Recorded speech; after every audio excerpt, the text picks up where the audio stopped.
যে পুরুষরা ভালোবাসেন তাদের এই সমাজ মহান উদার আখ্যা দেন। তবে কি কালো মেয়েদের কেবলই অবহেলা প্রাপ্য?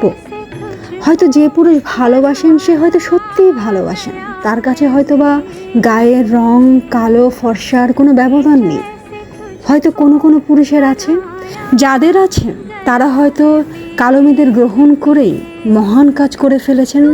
তাদের ভালোবাসা বলতে ওই তো তাদের সাথে থাকছে, তাদের খাওয়াচ্ছে, একটু ভালো করে কথা বলছে, সেখানে কালো মেয়েদের স্বাভাবিক আচরণ সে কখনোই মেনে নিবে না।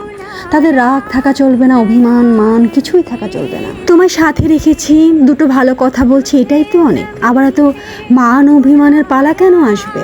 নদীর পানি ঘোলা ভালো, জাতের মেয়ে কালো ভালো, কেন এখানে কালো মেয়েদের কথা আসলো? কালো মেয়েরা কি এতটাই উপেক্ষিত? কালো কি আসলেই মানুষের জন্য এতটা অপমানজনক যে কালো হলেও ভালো? যদি তুমি জাতের মেয়ে হও, জাতের মেয়ে হতে হলে এখানে কী করতে হবে? দৈনিক 24 ঘন্টার মধ্যে 16 ঘন্টায় যদি তুমি কারো আদেশে উঠতে পারো, বসতে পারো, নিজের মান সম্মান অভিমান কিছুই জানাতে পারবে না, তাহলেই তুমি জাতের মেয়ে হয়ে গেলে।